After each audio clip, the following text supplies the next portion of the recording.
panahon kayo, bukas, ikalawang araw, o bukas, babagyuhin kayo. Meron ba kayong anin? Meron ba kayong kakainin? Kaunting bagay lang, hindi kayo tumahimik. Ano bang klaseng bansa kayo? Maano bansa ninyo? Tiglamig, tigulan, tiginit. Meron ba kayong matatanim na bigas, na binhi ng bigas sa panahon na yan? Tapos ngayon, isisisi nyo sa gobyerno. Wala kayong utang na loob. O, halika rito, pumasok ka rito. Ha? 20 pesos lang na hindi kaagad na ibigay sa inyo, magre-reklamo kayo sa bansa ninyo, kay BBM. Walang kwenta. Anong utang? Kayo. Palibhasa, wala kayong alam. Palibhasa kayo. Ginutom na ba kayo? Sumala ka na ba sa oras? Oh, di ba? Tumahimik ka. Sumala ka na ba? Nagutom ka na ba? Ibubuntang mo sa, ano tawag niya? Isisisi mo sa kay BBM. Bakit? Si BBM, Diyos ba? Ikaw, Diyos ka ba? Mag-antay kayo! Manahimik ka! Mag-antay kayo! Magdasal ka! Huwag kang gagalaw!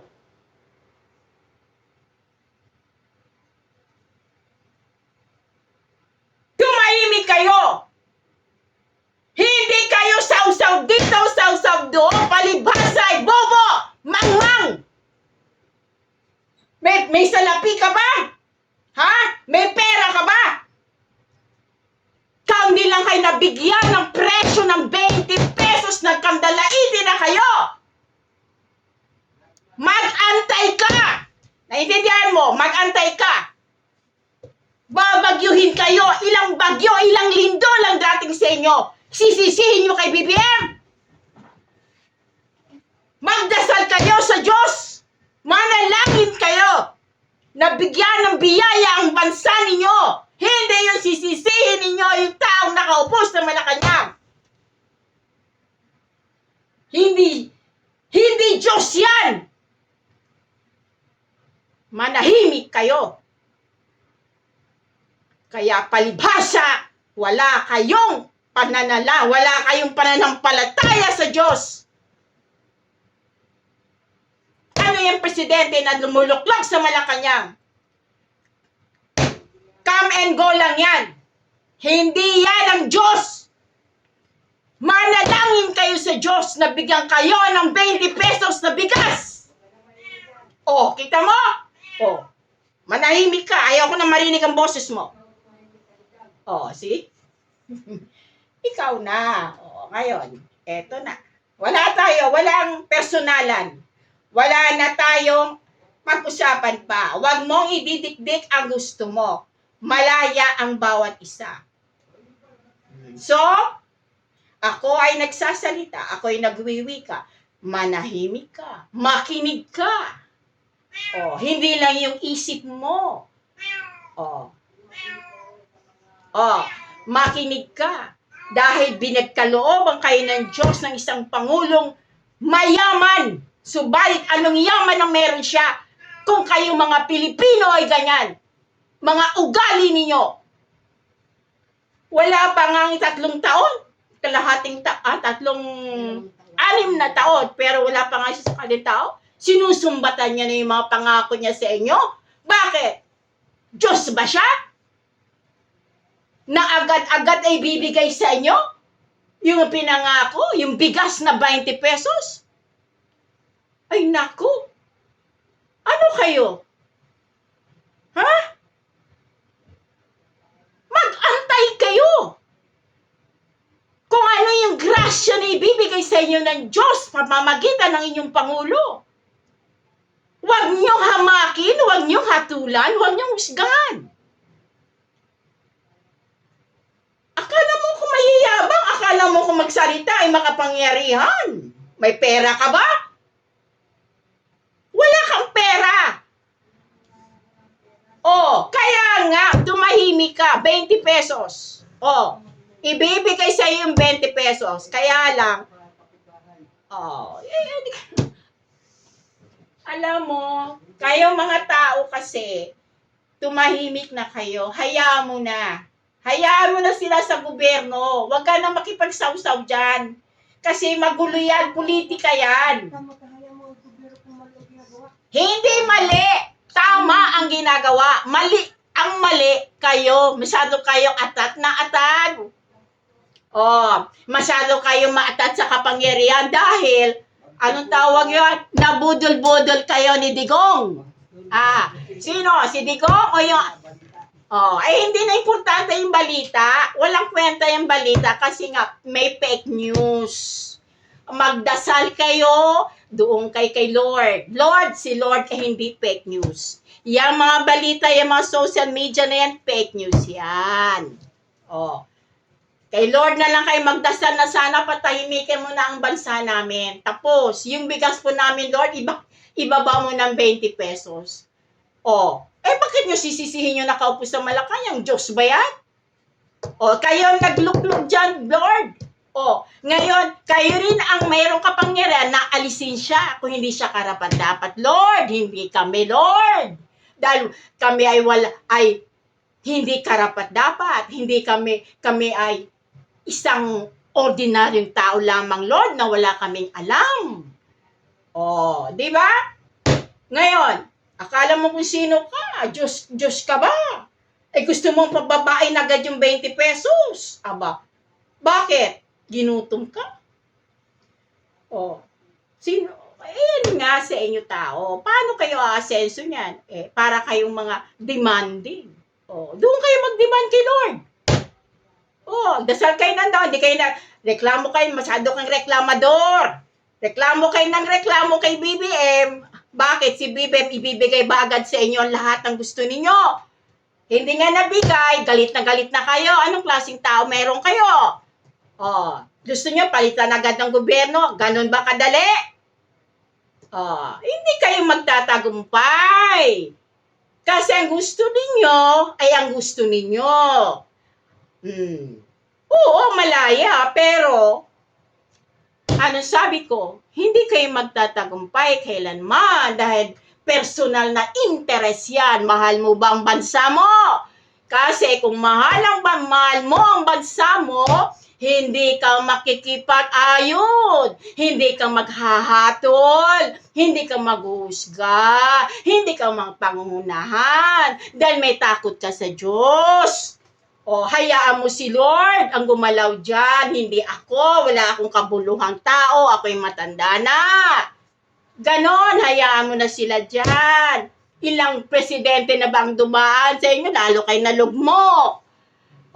Ngayon itong si BBM nagpakita ng malasakit sa inyo at binigyan lang kayo ng kaunti. Gusto ninyo, anong klaseng ugali meron kayo?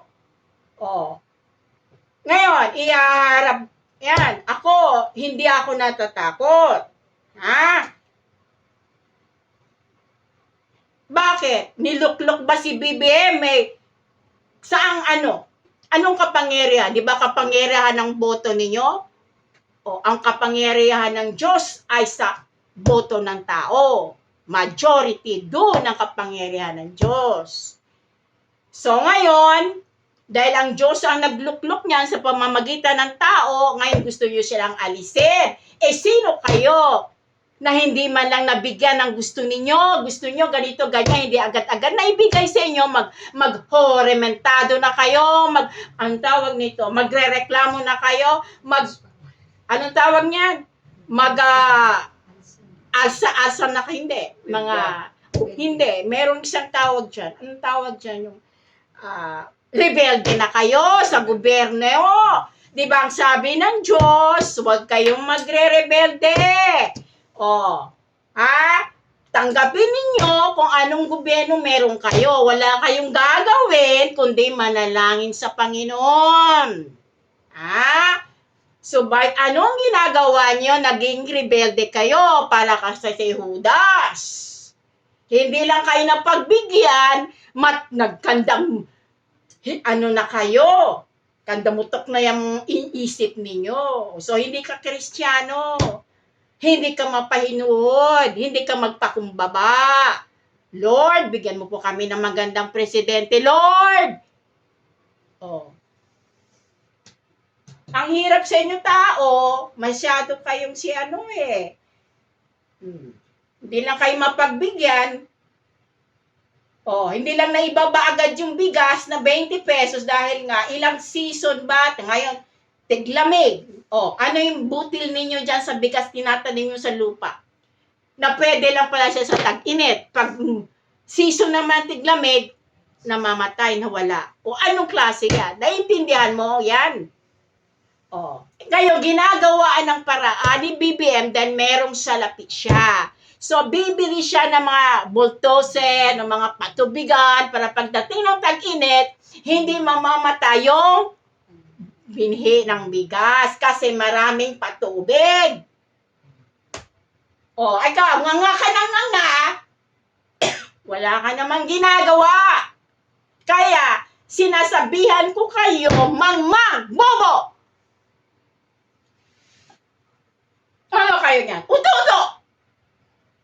Hindi nyo alam kung paano magpatakbo ng gobyerno. Katulad kayo, mga Pilipino. Oh. Ginagawa lahat ng paraan yan. Dahil may pera si BBM. Kaya nga itong tag-init na darating, sobrang init nito. Walang magbubuhay na palay. Anong gusto nyo? Puro lang kayo import ng bigas. Oh, ginagawa lahat yan ng paraan para pag tag-init, merong bigas na sisibol at merong kayong makakain. Naintindihan mo ba? Hindi yung ngangal ka ng reklamo ka ng reklamo na wala ka namang ginagawa. Na meron ka bang binahagi sa gobyerno bilang isang ordinaryong mamayan sa Pilipinas? Ano yung iyong share? Wala! Nga. People power! People! Ano ulo ka? Sino ulo ka? Bakit ka nag-people power ka? Ano mo? Personal interest? Loko-loko ka pala. Hindi mo mahal ang bansa mo. Dapat itapon kayo doon sa Inchik, sa China. Doon kayo tapon. O kaya ibala kayo sa kanyo ni China. Sino nagpapatakbo niya ngayon? Sino nagpakalat ng mga tawag nito, mga fake news? Di ba ang China? Dahil gusto na nilang makuha ang West Philippine Sea.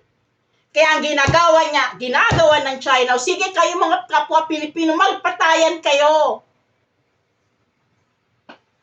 Totoo nga naman, magpatayan kasi tinan mo ngayon nangyayari, nagpapakalat ng fake news. O, ang Pilipino, na kung wala namang alam, bobo naman, ay oo nga, mas maganda pa si si Raulo ka.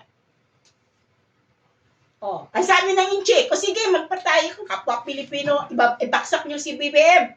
Kasi yan, maka-Amerikano yan. O sige, pag ibalik nyo si Digong, ibalik nyo si ay nako, pag ang Pilipino. O di magkomunista na kayo. Sige, magkomunista na ang bansang Pilipinas. Papayag ba ako? Tukulok ka. Manahimik kayo. Magdasal kayo. Hindi yung puro fake news ang ginagawa nyo. Naniniwala kay kung sinong yan. Naniniwala kayo. Kalokohan yan.